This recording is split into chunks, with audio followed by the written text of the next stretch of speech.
Cueva de los Seres Reptilianos, Sierra de Guanajuato, 2019. El soldado jamás olvidará la misión que emprendió con su pelotón en julio de 2019, en la Sierra de Guanajuato. Su unidad, compuesta por 20 soldados, había sido enviada a operar en una zona montañosa, cubierta de densa vegetación. El objetivo oficial era ubicar y erradicar plantíos ilegales de marihuana, ocultos entre la maleza. La región, aunque no es selva tropical, estaba llena de cañones y parajes peligrosos con abundante follaje. Ramírez, un soldado mexicano activo, relata que desde el inicio de la misión, algo se sentía inusual en el ambiente. No era la primera vez que patrullaban esas montañas, pero en esta ocasión, la naturaleza parecía demasiado silenciosa. El primer día transcurrió sin incidentes. Localizaron un pequeño cultivo clandestino y establecieron un campamento provisional en lo alto de un cerro, preparándose para pasar la noche. Ramírez cuenta que la madrugada trajo consigo los primeros indicios de que algo extraño acechaba en la oscuridad. Aproximadamente a las 3 de la mañana, mientras la mayoría descansaba y 2 centinelas hacían guardia, se comenzaron a escuchar ruidos extraños a lo lejos. Lamentos y alaridos desgarradores que resonaban entre las barrancas. Parecía el llanto de alguien siendo torturado, mezclado con gruñidos que no eran humanos, reportaría más tarde el soldado en su informe. Los militares se pusieron en alerta, pensando que podría tratarse de alguna trampa o de la presencia de criminales en las inmediaciones.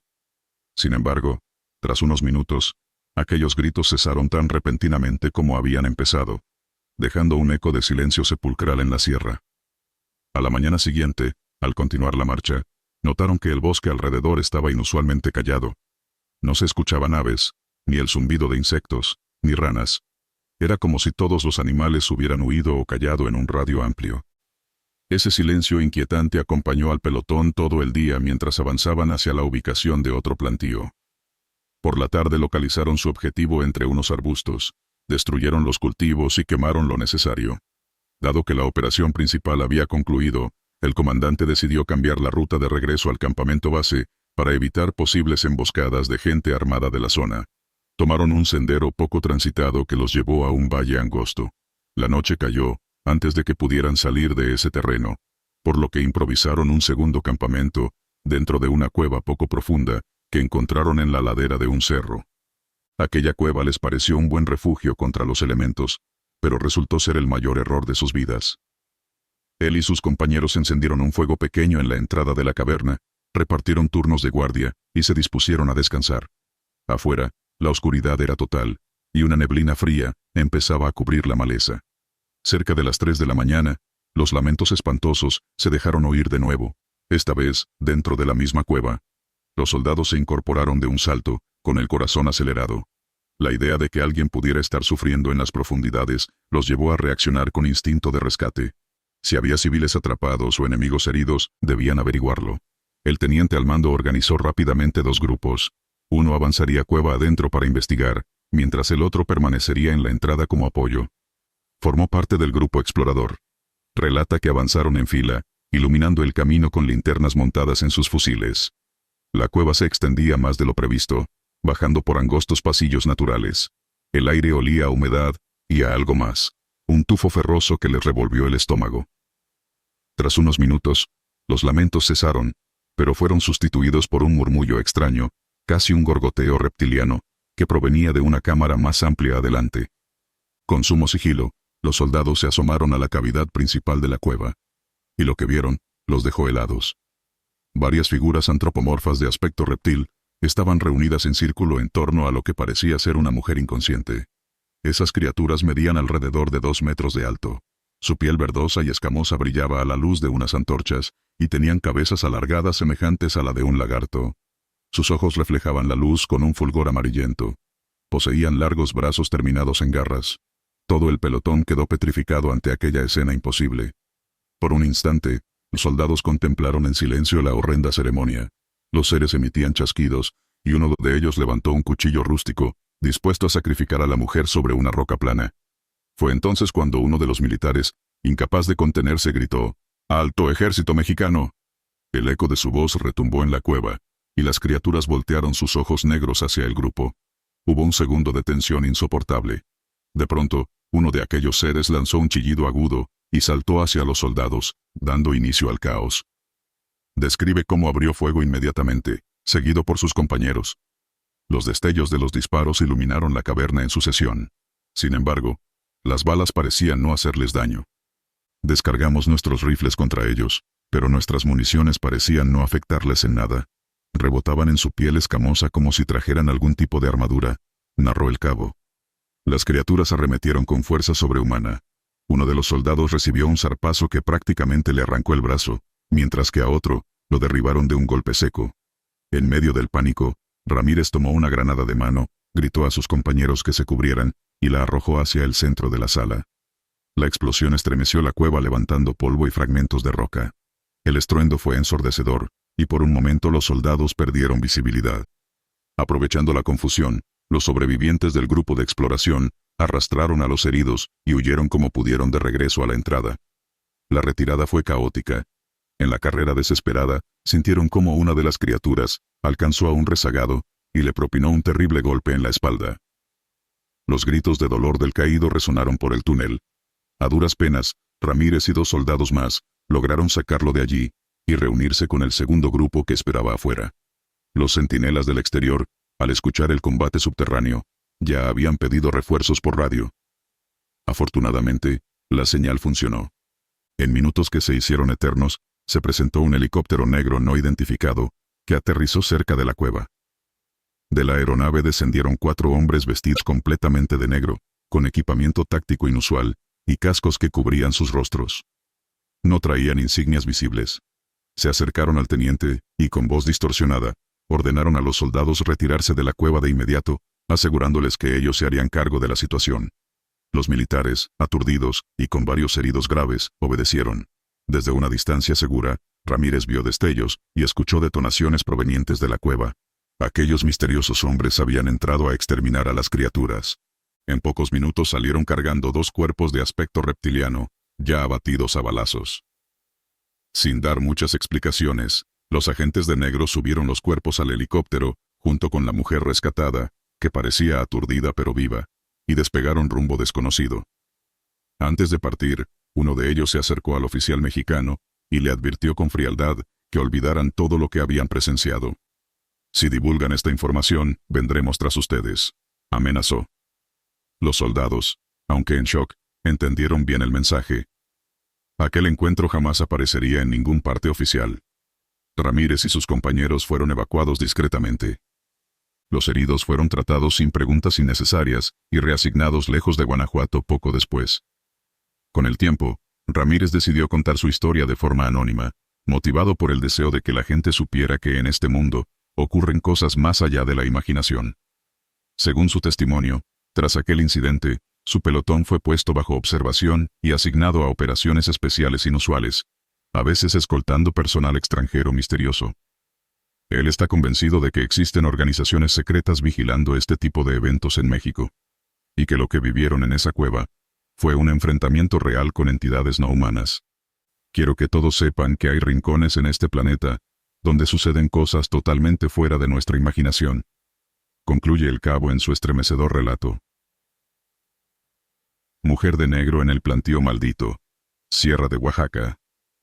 En mayo de 2021, un pelotón de infantería del ejército mexicano recibió la orden de incursionar en una remota región serrana al norte de Oaxaca, conocida por su difícil acceso y clima tropical. Su misión: localizar y destruir un sembradío clandestino de marihuana que había sido detectado mediante vigilancia aérea. Entre los soldados desplegados, se encontraba el sargento Joel N., veterano con más de 10 años de servicio. El sargento y sus hombres marcharon selva adentro, abriéndose paso entre la vegetación espesa. Tras 2 días de patrullaje lograron ubicar el plantío oculto en un claro rodeado de altos árboles y peñas.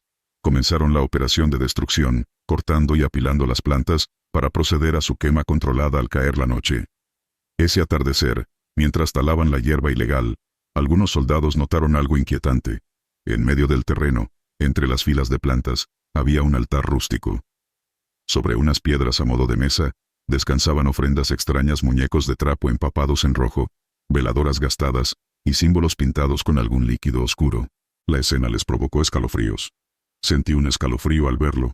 Era un altar de brujería, como los que usan para proteger estos cultivos. contaría luego Joel a una TikToker que recopilaba experiencias paranormales de militares. Efectivamente, los hombres comenzaron a murmurar que aquello parecía trabajo de un brujo o hechicería para proteger el sembradío. Aún así, continuaron con la misión. Encendieron las plantas en diferentes puntos y las llamas comenzaron a consumir la cosecha. Debido al riesgo de que el fuego se propagara, el pelotón decidió pernoctar en el sitio para vigilar la quema hasta que se extinguiera por completo. Organizaron guardias nocturnas de a 2 hombres, mientras el resto trataba de dormir sobre sus mantas, a un lado del claro. Joel tomó el primer turno de guardia, junto al soldado Mendoza.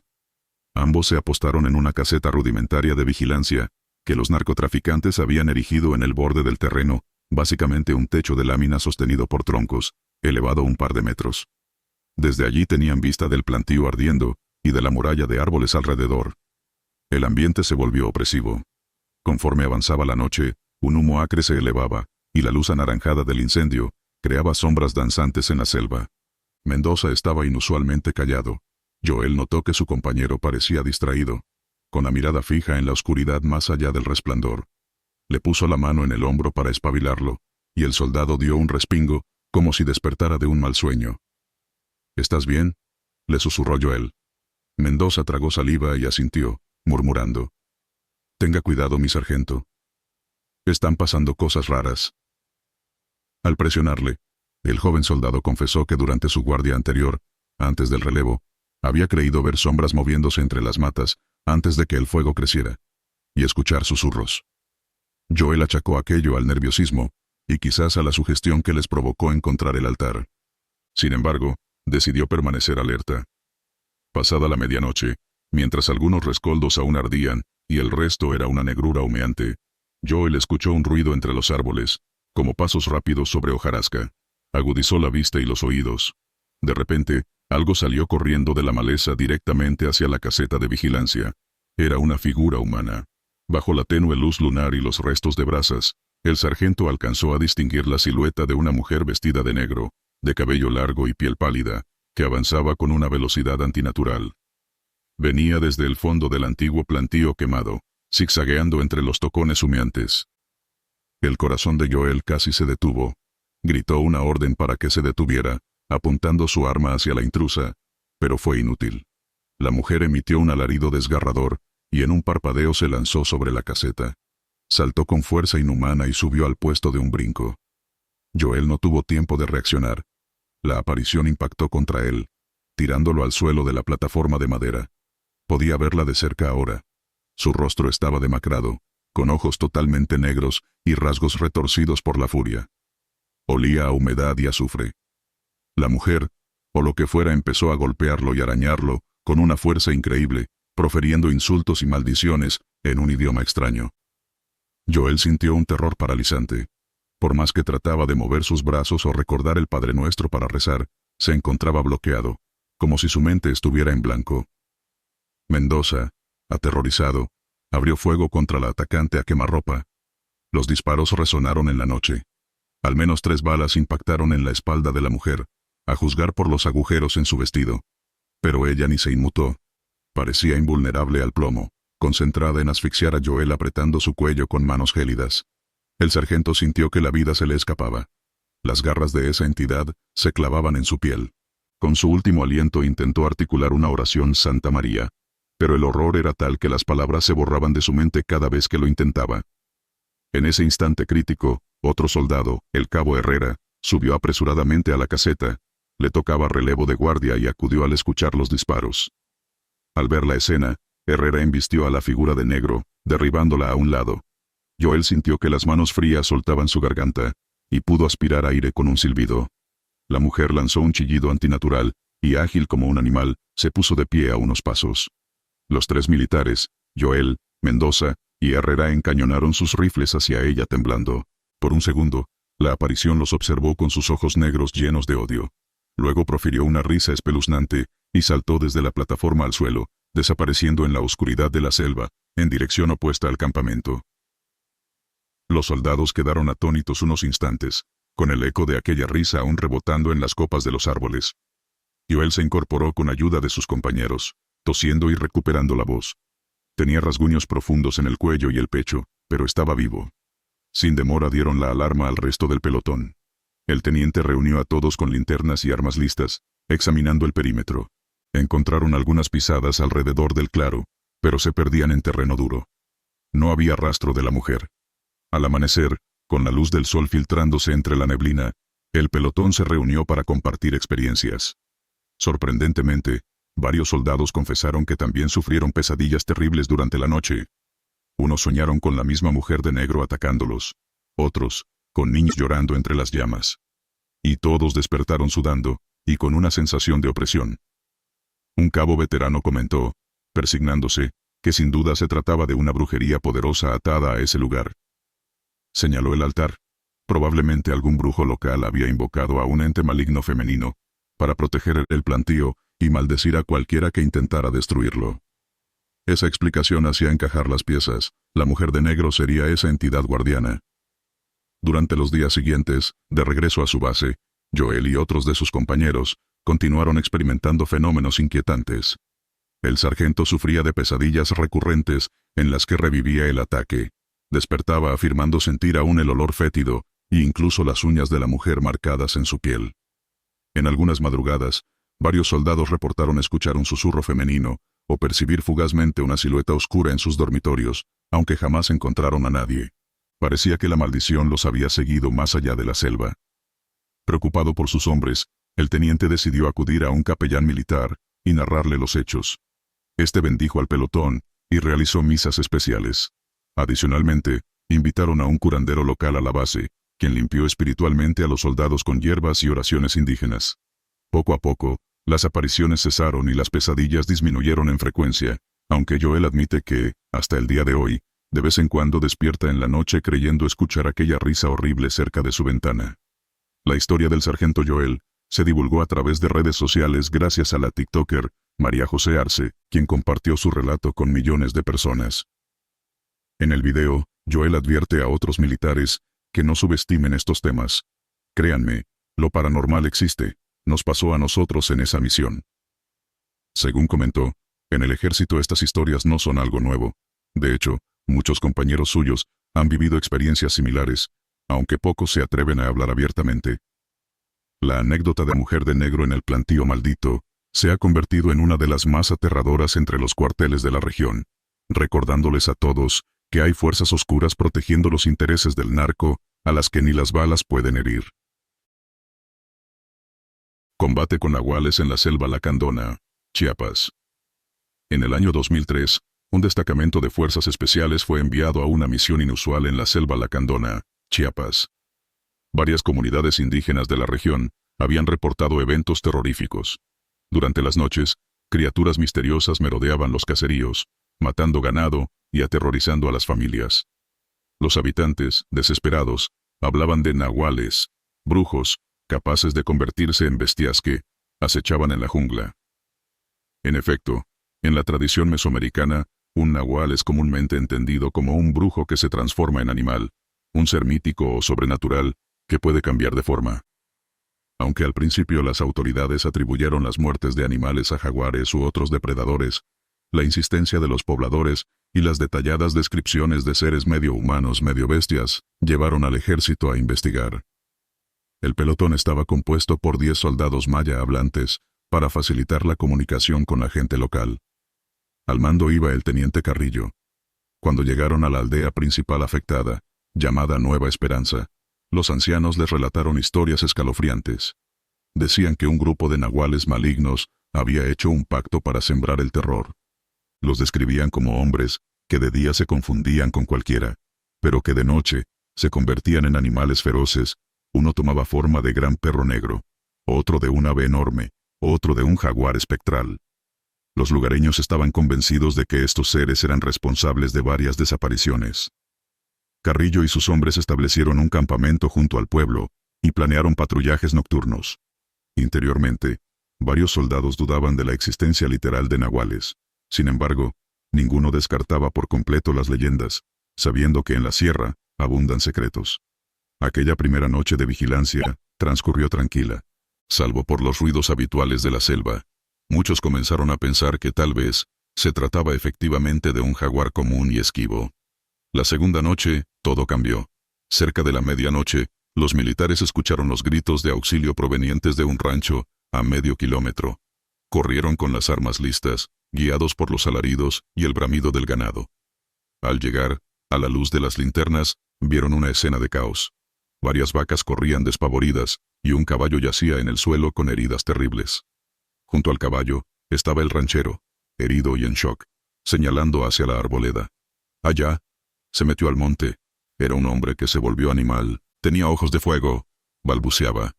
Sin perder tiempo, Carrillo destacó 2 binomios para internarse selva adentro, tras la posible criatura. La jungla era densa, y pronto los soldados se dispersaron entre la maraña de árboles y lianas. El cabo Gómez avanzaba con otros 2 hombres, cuando de repente vio un par de ojos rojos brillantes entre la oscuridad. Pensando que podría ser el supuesto animal agresor, gritó, ¡alto!, y alumbró con su linterna. Lo que reveló la luz, hizo que apretara el gatillo por reflejo. Frente a ellos había un enorme perro negro, de altura anormal, con el pelaje erizado, y dientes expuestos en un gruñido. Tenía orejas puntiagudas, y en el cuello le colgaba lo que parecía un collar de cuerda. Los soldados dispararon en ráfaga, y el animal soltó un aullido estremecedor pero no cayó. Contra toda lógica, giró, y huyó entre la maleza con una velocidad pasmosa. Dejando un rastro de sangre, desapareció en la espesura. Reagrupados, los militares siguieron las huellas sanguinolentas con precaución. Estas los condujeron a un claro profundo en la selva, donde descubrieron indicios de algún ritual macabro. Restos de un fogón rodeado de símbolos tallados en troncos, plumas dispersas y manchas de sangre fresca en el suelo. De pronto, un gruñido feroz resonó detrás de ellos. Giraron en todas direcciones y vieron, emergiendo de distintos ángulos, 3 figuras. Un gran jaguar de pelaje oscuro, un coyote flacucho de ojos brillantes, y lo que parecía un búho de tamaño descomunal posado en la rama baja de un árbol. Las 3 criaturas avanzaban lentamente, acorralando a los soldados. Los hombres sintieron el pánico en la garganta, comprendieron que no enfrentaban animales comunes, sino posiblemente a los nahuales de las leyendas locales. El teniente Carrillo, invocando toda su valentía, dio la orden de abrir fuego nuevamente. Estalló un tiroteo frenético en la noche selvática. Las balas silbaban e impactaban. El jaguar saltó contra un soldado, derribándolo con un zarpazo brutal en el hombro. El coyote lanzó dentelladas a otro, mordiéndole la pierna. El búho gigante voló en círculo sobre el escenario, dejando caer un chillido casi humano. Uno de los soldados, Gómez, logró herir de gravedad al coyote de un disparo certero. La criatura gimió y retrocedió arrastrándose. En ese instante, para asombro de todos, el animal herido comenzó a retorcerse, y cambió ante sus ojos. En lugar del coyote, en el suelo quedó un hombre vistiendo ropas humildes, con una herida sangrante en el abdomen. Era uno de los habitantes de una aldea vecina, conocido por todos. «Es don Simón», exclamó un soldado chiapaneco, reconociendo el rostro.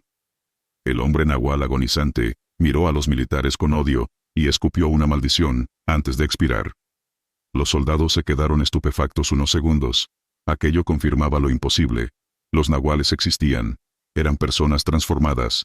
Pero no había tiempo para procesarlo. El jaguar aún estaba allí, y, enfurecido por la muerte de su compañero, se abalanzó de nuevo. Entre varios lograron abatirlo con disparos múltiples. Al caer, igual que el anterior, el gran felino dio paso al cuerpo sin vida de un hombre corpulento de mediana edad con tatuajes indígenas en pecho y brazos. Solo quedaba el búho, que al ver la suerte de los otros, lanzó un chillido final, y se internó en la oscuridad de la selva, batiendo sus enormes alas. Los soldados dispararon algunas ráfagas hacia la sombra alada, pero sin certeza de haberlo alcanzado. Cuando amaneció, Carrillo organizó la búsqueda del tercer nahual, el del búho, con apoyo de la comunidad. Rastrearon una cueva cercana que, según los ancianos, era guarida de brujos. Dentro encontraron evidencia de que allí se refugiaban utensilios, más símbolos pintados con sangre y plumas de lechuza. En un rincón yacía un anciano malherido, con 2 impactos de bala en el torso. Sostenía en la mano un amuleto tallado en madera con forma de búho. Antes de morir, aquel hombre sonrió mostrando dientes afilados y susurró: «No han ganado nada. Otros vendrán», dejando a todos helados. Con él expiró el último de los nahuales que asolaban Nueva Esperanza. La noticia de que los soldados mexicanos habían luchado contra nahuales se esparció como pólvora entre las aldeas de la Lacandona. Muchos campesinos afirmaron que por fin estarían en paz, pues esos brujos llevaban tiempo atormentándolos. Efectivamente, Tras aquella noche, cesaron los ataques al ganado y las desapariciones. El ejército, por su parte, manejó oficialmente el incidente como abatimiento de delincuentes armados ante la prensa, sin mencionar los detalles sobrenaturales. Pero en la bitácora interna de la unidad quedó asentado el extraño enfrentamiento. Varios de los involucrados pidieron cambio de destino poco después, incapaces de lidiar con las implicaciones de lo que vivieron. Con los años, esta historia se convirtió en leyenda entre tropas destacadas en Chiapas. Se cuentan en voz baja los pormenores de la noche en que militares mexicanos pelearon con nahuales y sobrevivieron para contarlo. Los veteranos explican a los novatos que un nahual no es un monstruo de caricatura, sino un brujo muy real, alguien con conocimiento oscuro capaz de tomar forma animal. En el folclore mexicano, se cree que esos hechiceros se convierten en perros, coyotes, guajolotes u otras criaturas para hacer el mal. Y solo quitándoles la vida en esa forma, se rompe su poder. Así sucedió en Nueva Esperanza. Los soldados aprendieron que la delgada línea entre mito y realidad a veces desaparece en la profundidad de la selva. Aquella misión, Operativo Nahual, como la llamaron extraoficialmente, dejó una marca indeleble en cada uno de ellos. Al recordar la feroz batalla, Carrillo suele repetir con respeto: nos enfrentamos al mismo terror de las leyendas. Esa noche entendí por qué nuestros abuelos temían al nahual. No era cuento, era verdad. Fuego fatuo en la frontera, Ciudad Hidalgo, Chiapas. En la zona selvática de Ciudad Hidalgo, Chiapas, fronteriza con Guatemala, un pelotón de la Policía Militar fue asignado en 2010 a tareas de vigilancia nocturna debido al incremento de actividades de contrabando. Además de lidiar con criminales, pronto enfrentaron algo inesperado. El subteniente Aguilar y sus hombres comenzaron a escuchar rumores de los pobladores sobre luces extrañas que surcaban el cielo nocturno y de ataques atribuidos a brujas. La región es rica en creencias sobre brujería. Por aquellas tierras se habla de mujeres que entregan su alma al diablo a cambio de poderes malignos, las cuales pueden transformarse en bolas de fuego o en animales para acechar a los incautos. Al subteniente, hombre escéptico, estos cuentos le parecían supersticiones. Sin embargo, no tardaría en experimentar en carne propia algo que lo hizo dudar de sus certezas. El destacamento estableció un punto de control en un camino rural cerca de la selva. Todas las noches montaban guardia en parejas, vigilando tanto el paso de vehículos como cualquier movimiento en la espesura. Aguilar notó que la tropa local, oriunda de Chiapas, se mostraba intranquila después de medianoche. Algunos soldados reportaron haber visto a lo lejos, sobre los árboles, lo que describieron como fuego fatuo, pequeñas esferas luminosas que flotaban y se movían contra todo viento. Otros mencionaron escuchar risas entre los arbustos sin hallar a nadie. Una madrugada sin luna, pasadas las 2 de la mañana, la pareja de centinelas formada por el soldado Reyes y el soldado Martínez realizaba su ronda cuando notaron una tenue luz anaranjada entre la maleza, a unos 100 metros del camino. Pensando que podría ser una fogata de migrantes o delincuentes, informaron por radio al subteniente. Aguilar les ordenó acercarse cautelosamente para inspeccionar, mientras él y otro elemento cubrían desde el puesto. Reyes y Martínez se internaron sigilosos, pero a los pocos minutos, sus voces alteradas sonaron por la radio. «Mi teniente, vemos algo. No es fogata, es como una bola de fuego volando». Desde su posición, Aguilar también pudo verlo. Una esfera ardiente del tamaño de un balón flotaba entre los troncos, moviéndose con rapidez errática. Emitía una luz danzante, iluminando fugazmente las ramas. De súbito, aquella esfera se dirigió directamente hacia Reyes y Martínez, que gritaron de sorpresa y terror. La bola de fuego giró alrededor de ellos a gran velocidad, obligándolos a tirarse al suelo. Luego, en un destello, se elevó y salió disparada hacia el cielo estrellado, perdiéndose de vista en la distancia. Los soldados quedaron atónitos. Aguilar acudió corriendo a su encuentro. Los encontró pálidos, persignándose y murmurando oraciones. Al calmarlos, estos afirmaron que mientras la luz los rodeaba, pudieron distinguir en su centro la silueta de un rostro femenino riendo, y que sintieron un calor abrasador y un olor a azufre. El subteniente, aunque con el corazón latiendo con furia, les recordó el protocolo. Debían considerar todas las posibilidades. Quizá, les dijo, podría ser algún dron casero con fuego artificial usado por criminales para distraerlos.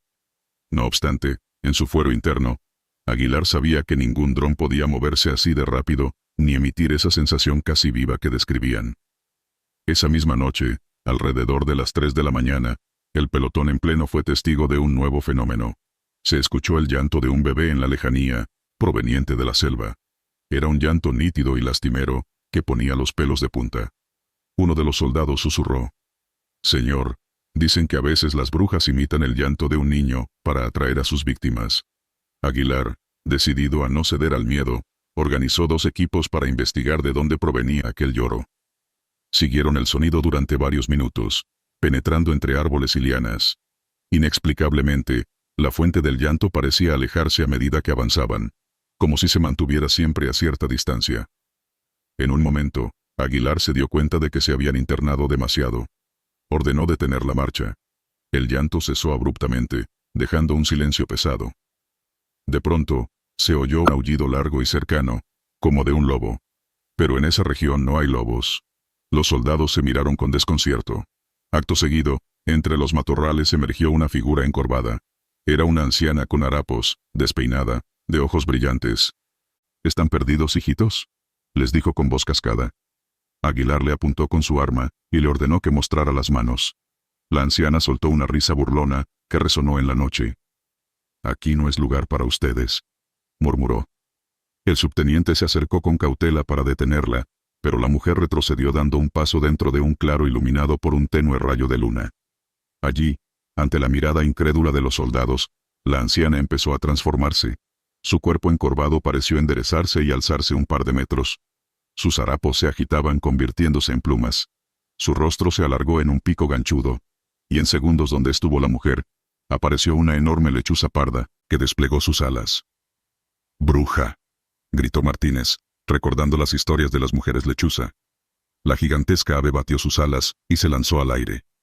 Algunos soldados abrieron fuego, pero la bruja lechuza fue veloz en perderse entre las copas.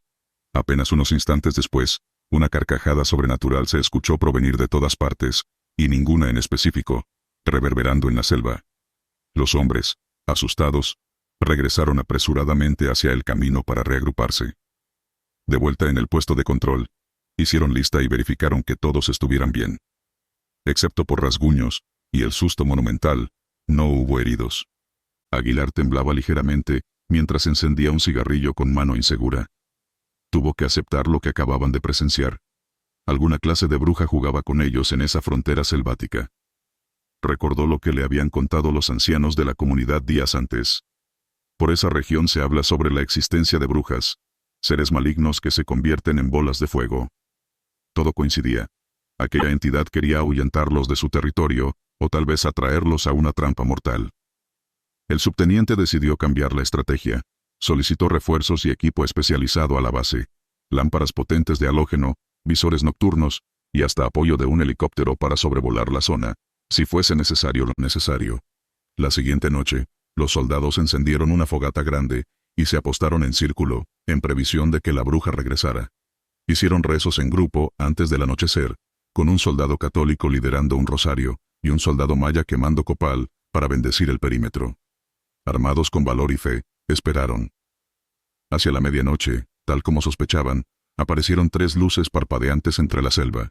Esta vez, en lugar de perseguirlas, mantuvieron la posición.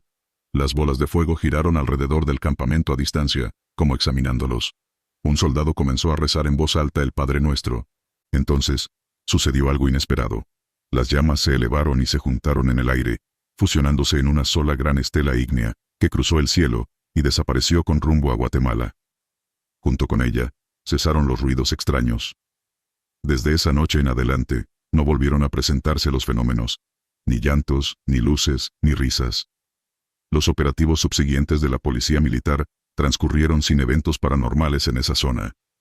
Aguilar, en su informe final, omitió la parte de la anciana transformada, y las bolas de fuego, limitándose a anotar, posible distractor enemigo no identificado, neutralizado mediante patrullaje intenso. Pero entre sus hombres, en tertulias nocturnas, la historia real circuló con abundantes detalles. Los soldados locales aseguran que lo ocurrido confirma la presencia de brujas en la selva chiapaneca, tal como sus abuelos les contaban. Un exoficial de la Policía Federal, que operó allí, detalló en una entrevista la aterradora experiencia. Fueron asignados a patrullar. Por esa región se habla sobre la existencia de brujas, Mujeres que entregaron su alma al diablo a cambio de obtener poderes. La lección que quedó grabada es que a veces la amenaza no viene en forma de delincuente armado, sino de antiguos males que habitan los rincones oscuros de la selva. Aguilar, tras aquella misión, nunca más volvió a burlarse de las historias locales. Entendió que México profundo guarda secretos, y que en el silencio de la jungla fronteriza, las brujas aún vuelan convertidas en luces, tal como lo cuentan las leyendas desde hace siglos. La experiencia vivida en Ciudad Hidalgo se sumó a la larga lista de relatos paranormales compartidos entre fuerzas de seguridad, recordando que la realidad puede superar a la fantasía en las noches de la selva. Duende burlón del monte, los Tuxtlas, Veracruz.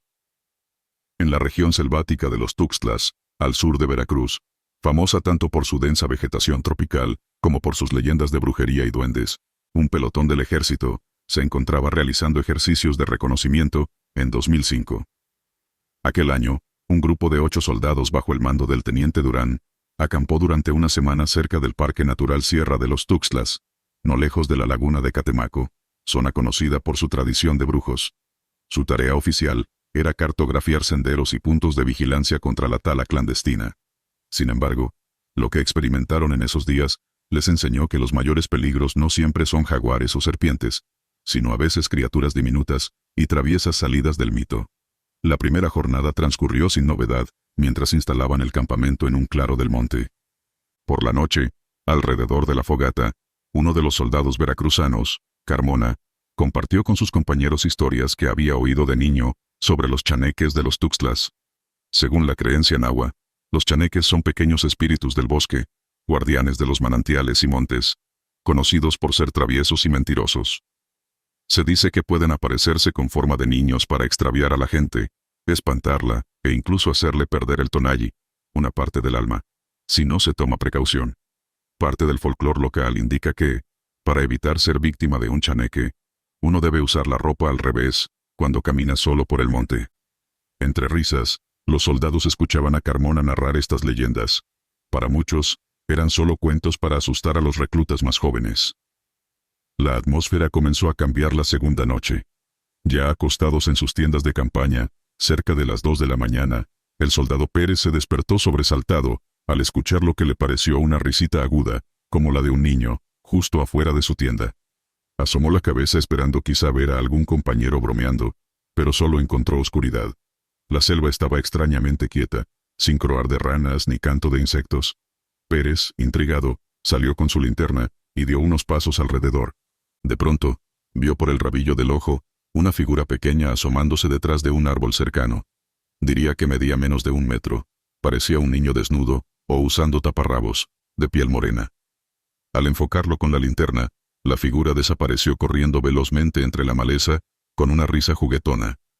El soldado sintió un escalofrío y avisó al sargento de guardia, quien supuso que Pérez habría visto un mono zaraguato u otro animal.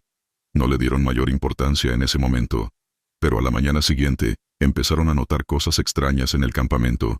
Las botas que habían dejado alineadas afuera de las tiendas estaban todas revueltas y colgadas de las ramas bajas de un árbol cercano. La brújula del teniente apareció en el fondo de la olla de agua, y uno de los fusiles estaba desapartado, desensamblado en piezas acomodadas en forma de cruz en el suelo. Los soldados se molestaron entre sí, acusándose mutuamente de gastar bromas pesadas. Sin embargo, Carmona guardaba silencio, visiblemente inquieto. Al inspeccionar el perímetro, encontraron en el suelo huellas menudas, como de un niño descalzo, que rodeaban las tiendas y llevaban hacia el matorral. «Chaneque», murmuró Carmona persignándose. Algunos rieron nerviosamente, otros se quedaron pensativos. Esa tarde, mientras recorrían un arroyo para trazarlo en el mapa, Durán el teniente se distrajo momentáneamente admirando unas orquídeas silvestres. Cuando quiso acordar, había perdido de vista al resto de la patrulla. Era sorprendente, pues apenas unos segundos antes estaban tras él. Llamó por radio sin obtener respuesta clara, solo estática y una risa lejana, creyó imaginar. Entonces distinguió una pequeña silueta moviéndose entre los juncos, al otro lado del arroyo. Pensando que se trataba de un niño extraviado de alguna comunidad cercana, cruzó el agua, y siguió la figura cuesta arriba por un sendero. Cada tanto la vislumbraba. Era un niño de no más de 5 años, desnudo, que corría riendo, y asomándose tras los troncos. incitándolo a seguir. Durán avanzó quizás 15 minutos tras él, internándose más y más en la espesura.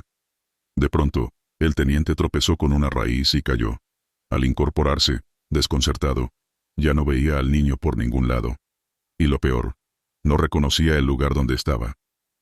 El oficial dio vueltas tratando de orientarse, pero la jungla lucía uniforme en todas direcciones. Empezó a sentirse mareado, y con la mente nublada, como si algo le faltara. Recordó con inquietud lo que contaba Carmona, que los chaneques asustan a la gente y les hacen perder su tonalli, esencia vital, provocando enfermedad o locura. Trató de calmarse y decidió seguir un método. Tomó su camisa y la usó al revés. ¿Qué podía perder? Puesto que esa era la recomendación tradicional contra los chaneques. Acto seguido, marcó con su cuchillo una flecha en la corteza de un árbol para no girar en círculo, y comenzó a caminar en línea recta hacia abajo, esperando reencontrar el arroyo. Mientras tanto, en el campamento, sus hombres notaron la ausencia del teniente y organizaron su búsqueda. Carmona lideró un grupo siguiendo las posibles pisadas de Durán. Tras aproximadamente una hora de búsqueda angustiosa, escucharon un silbido. Era el teniente, que emergía entre unos arbustos despeinado, con la camisa al revés y el rostro pálido. Lo rodearon con alivio. Durán, todavía recuperando el aliento, les preguntó furioso por qué lo habían dejado solo, a lo que ellos respondieron que en ningún momento se separó de la patrulla. Él insistía en que había perseguido a un niño río arriba, pero sus soldados juraron que nunca vieron a tal criatura ni al teniente desviarse. Sencillamente, él había dado unos pasos, y luego desapareció ante sus ojos, como si se hubiera vuelto invisible. Ninguno podía explicarlo. Convencidos ya de que algo sobrenatural estaba en juego, Durán decidió cancelar las exploraciones ese día. De regreso al campamento, Carmona sugirió realizar una ofrenda para apaciguar al posible chaneque. Con la venia del teniente, colocaron en el suelo un pedazo de pan dulce y un puñado de maíz molido, y alrededor encendieron un sahumerio con copal que Carmona llevaba. Él, sabiendo las creencias locales, había traído esos elementos, por si acaso. Al caer la noche, entonaron juntos una breve oración pidiendo permiso y respeto a los dueños del monte, como aprendieron de los campesinos. Esa noche, efectivamente, no hubo travesuras. Ningún objeto se movió, ningún ruido extraño perturbó sus sueños. Al día siguiente, encontraron el pan y el maíz desaparecidos. En su lugar, sobre la tierra, habían unas huellitas blancas de pequeña planta de pie, como las que dejan los niños descalzos llenos de talco. Los soldados se miraron entre sí con asombro y un poco de alivio. Desde entonces, los incidentes cesaron. Concluyeron la semana de ejercicios sin más sobresaltos. De vuelta en la base, los soldados de los Tuxtlas contaron esta historia que rápidamente se volvió popular entre las filas de la zona. «Nos jugó con nosotros un chaneque, sí señor», afirman. La experiencia les enseñó a respetar las tradiciones. Desde ese momento, cada vez que ingresan a un monte nuevo en Veracruz, piden permiso según las costumbres locales, y algunos incluso llevan la ropa interior al revés como amuleto. Según las creencias, los chaneques son espíritus traviesos que habitan en los bosques y selvas, cuidan manantiales, y pueden asustar a la gente para extraviarla o hacerla enfermar. Para evitarlo, la recomendación es usar la ropa al revés, o dejarles una ofrenda, tal cual ellos hicieron. Hoy, el relato del duende burlón del monte circula en cafeterías y guardias nocturnas. Los soldados recrean cómo el teniente Durán, escéptico, acabó siguiendo las viejas recetas de los abuelos para escapar del enredo mágico. Y aunque fuera un episodio casi inocente comparado con otros horrores, a todos les quedó claro que en la Sierra de los Tuxtlas hay que andar con respeto, porque los dueños antiguos del monte todavía andan ahí, como sabiamente dijo Carmona al terminar su narración, sonriendo mientras mostraba su medalla de San Miguel Arcángel, colgada junto a un saquito de sal y maíz, protección contra duendes y malos espíritus. Alux Protector de la Construcción, Quintana Roo. En febrero de 2023, un destacamento de ingenieros militares y soldados de la Guardia Nacional trabajaba en la construcción de un tramo del Tren Maya, en Quintana Roo, atravesando áreas de selva densa y asentamientos mayas. La obra avanzaba día y noche bajo supervisión castrense, y varios elementos fueron asignados a la seguridad perimetral del proyecto, tras reportes de robos menores y, curiosamente, avistamientos de figuras pequeñas entre la vegetación. Muchos obreros locales afirmaban que los retrasos y accidentes en la obra Se debían a la molestia de los aluxes, unos duendes de la tradición maya que habitan la península de Yucatán. Los aluxes son pequeñas criaturas mitológicas, generalmente invisibles, que pueden tomar forma física parecida a la de los antiguos mayas pero en miniatura. Según las leyendas, fueron creados para proteger las selvas y los campos. Hacen travesuras a quienes no les dejan ofrendas y pueden espantar o ayudar a los viajeros en sus terrenos predilectos. Los mandos militares, al escuchar estas historias, incluso decidieron realizar ceremonias tradicionales con un chamán al inicio de ciertas secciones de la vía férrea, tal como los contratistas civiles les recomendaron, para no ofender a los espíritus del monte. No obstante, en un campamento en particular, ubicado cerca de un cenote oculto en la selva, los soldados comenzaron a vivir incidentes inquietantes que atribuyeron a estos entes traviesos. El cabo Estrada estaba encargado de la guardia nocturna en la zona donde se almacenaban materiales de construcción, rieles, herramientas, generadores eléctricos. Desde hacía varias noches, tanto él como otros centinelas habían escuchado risitas suaves y pasos menudos alrededor, pero al salir a revisar con linternas no encontraban a nadie. Una mañana, descubrieron pequeñas huellas en el cemento fresco vaciado, el día anterior huellas diminutas de pie humano, como las de un niño, esparcidas por toda la losa. Lo extraño es que la obra estaba cercada y vigilada. Ningún niño tendría forma de entrar sin ser visto. Los ingenieros sonrieron inquietos y dijeron: los aluxes andan curiosos. De hecho, era costumbre que antes de iniciar la obra, se hubiera pedido permiso a los aluxes. Incluso se reportó públicamente que un ingeniero captó la foto de un supuesto aluxe posado en un árbol durante la construcción. El evento más notable ocurrió una noche en que varios soldados hacían ronda cerca de un cenote recién descubierto a un costado de la vía. Traían equipo de buceo básico, porque planeaban al día siguiente explorar el cenote por seguridad. No fuera a haber túneles subterráneos que comprometieran la cimentación. El soldado Hernández, curioso, decidió asomarse esa noche con su linterna potente. El cenote era un pozo vertical de unos 4 metros de diámetro, con agua negra en el fondo quizás a 10 metros abajo. Mientras iluminaba, creyó distinguir algo moverse en el agua quieta. ¿Un pez? De pronto, su compañero exclamó: «Mira allá arriba». Ambos alzaron la vista y se sobresaltaron. En la rama de una ceiba que se curvaba sobre el cenote, había posada una figurita humanoide, como un niño pequeño, con ojos brillantes reflejando la luz. Parecía vestir un taparrabo y un sombrerito. Los observaba fijamente. Hernández apuntó la linterna directamente, pero la criatura emitió un sonido parecido a un tesca, tesca, de desaprobación, y con increíble agilidad, trepó más alto y se ocultó en el follaje. Los soldados no dispararon, no sentían amenaza, sino sorpresa. Decidieron notificar al cabo Estrada, quien acudió con otros 2 elementos. Revisaron la ceiba, y alrededores sin éxito. Eso sí, encontraron sobre una piedra cercana un montoncito de piedras pequeñas apiladas cuidadosamente, una especie de ofrenda o señal. Un ingeniero civil de origen maya, que estaba presente, les comentó que los aluxes a veces dejan montículos de piedritas como muestra de enojo o advertencia cuando una obra invade su espacio. Este ingeniero les recordó que, según las leyendas, estas criaturas se visten como antiguos mayas y hacen travesuras a aquellos que no les dejan ofrenda. Decidieron entonces hacer lo que dictaba la costumbre. Prepararon una ofrenda. Siguiendo el consejo de los obreros locales, colocaron al pie de la ceiba una jícara con maíz, nixtamalizado y miel, y un poco de pozol, bebida de maíz típica, pidiendo en voz alta permiso para trabajar allí, y disculpas por cualquier molestia. Luego, se retiraron a sus puestos. Esa madrugada, varios escucharon risas lejanas pero ninguna travesura ocurrió.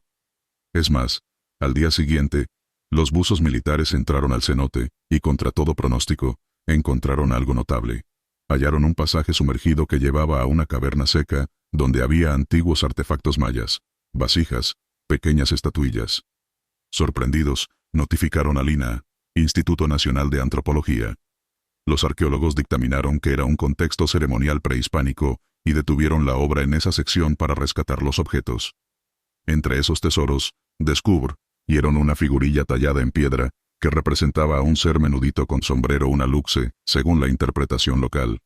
Los soldados conectaron los puntos. Parecía como si el alux avistado hubiera conducido su atención hacia el cenote, para que encontraran ese sitio sagrado, y lo preservaran. En cierto modo, los aluxes habían protegido la selva, y su herencia tal como se dice en las leyendas. Después de esto, los eventos sobrenaturales cesaron casi por completo en el campamento. Los ingenieros realizaron ceremonias de agradecimiento y continuaron la obra, pero siempre dejando pequeñas ofrendas de comida y cigarros en ciertos árboles, por si acaso. El cabo Estrada reportó extraoficialmente que, gracias a la intervención de factores místicos locales, se pudo rescatar un patrimonio cultural y evitar posiblemente la ira de los aluxes en la construcción. Los oficiales superiores, aunque escépticos, permitieron estas prácticas de conciliación con las creencias de la zona, porque sabían que mantenían alta la moral de la tropa y de los trabajadores. Incluso el presidente del país hizo mención en redes sociales de haber visto fotos de un supuesto aluxe en la obra, lo que generó debate público. Más allá de la polémica, para los militares en el terreno quedó claro que respetar la cosmovisión maya era parte de su trabajo. Hoy en día, los soldados que vigilan el Tren Maya cuentan con orgullo esta anécdota. Dicen que en aquel tramo del kilómetro 122 anda un alux travieso pero protector. Según ellos, desde que se le dio su lugar y se resguardó el cenote, las noches transcurren tranquilas. Alguno jura que de vez en cuando ve una sombrita menuda entre los árboles al anochecer, pero ya no sienten miedo sino compañía. Al final, esta historia sirvió para reafirmar la identidad cultural de la región. Los aluxes son reales, son los guardianes de la selva, afirma Estrada, repitiendo lo que muchos lugareños le dijeron. Y es que, de acuerdo con la cosmogonía maya, los aluxes viven en las selvas, grutas y cenotes, y pueden espantar o proteger a la gente que visita sus lugares preferidos. En este caso, parece que hicieron ambas cosas. Asustaron un poco a los intrusos, y luego los guiaron para asegurar que se respetara su mundo. La construcción sigue adelante, pero ahora siempre bajo la mirada, invisible, pero sentida de aquellos pequeños guardianes legendarios de la jungla yucateca. Espectro del compañero caído, Chiapas. A principios de 1994, estalló el conflicto armado del Ejército Zapatista de Liberación Nacional, SLN, en Chiapas. En medio de la selva y las montañas chiapanecas, numerosas patrullas militares incursionaron en áreas remotas para rastrear a los insurgentes. Esta historia se sitúa pocas semanas después del inicio de las hostilidades, cuando un pelotón de soldados del ejército mexicano se internó en la espesura cerca de las cañadas de la selva lacandona.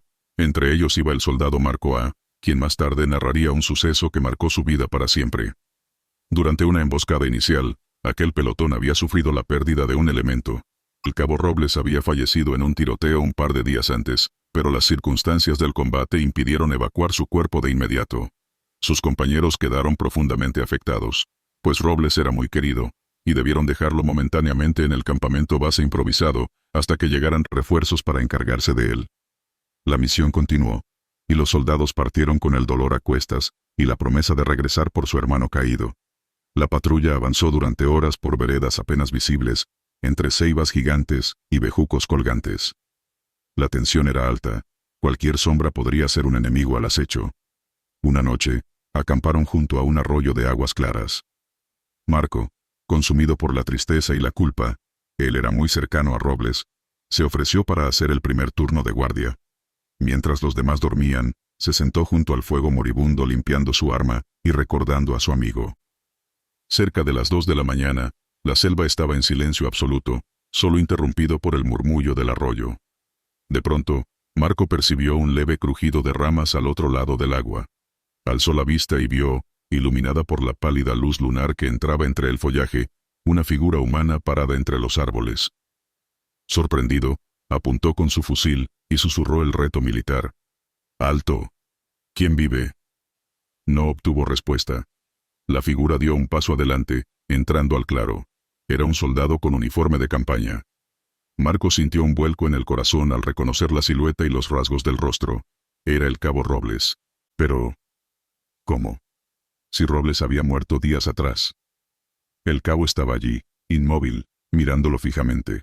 Sus ojos brillaban con una expresión serena. Marco quedó petrificado. Robles alzó lentamente su mano derecha llevándola a la sien, haciendo un saludo militar.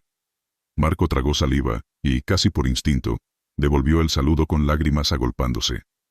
En ese instante, Robles señaló con el dedo índice hacia el norte, en dirección corriente abajo, y luego hizo un gesto como indicando, «síganme», antes de desvanecerse gradualmente entre la neblina que empezaba a levantarse del arroyo. Aturdido, Marco corrió a despertar al teniente y a los demás. Balbuceando, les contó lo sucedido. Algunos dudaron de sus sentidos, atribuyéndolo al estrés, pero Marco estaba convencido de lo que vio. El espíritu de su compañero les había hecho presencia, y parecía indicarles un rumbo. Lo más extraño es que la dirección señalada era hacia el norte, justo opuesta a la que planeaban tomar al amanecer. Tras deliberar brevemente, el teniente, hombre joven pero abierto de mente, decidió ajustar la marcha según la supuesta señal. No perdemos nada, y quizá ganemos mucho, dijo, pensando que tal vez Marco había percibido algo, enemigos, huellas, inconscientemente, y proyectado la imagen de su amigo. Así, antes del alba, cambiaron el rumbo hacia el norte siguiendo el arroyo. Para su sorpresa, unas horas después, dieron con un campamento abandonado, que parecía haber sido usado por insurgentes. Había fogatas apagadas, latas de comida, e incluso algunos documentos olvidados. Habían encontrado sin proponérselo un rastro importante, y todo gracias a tomar ese camino.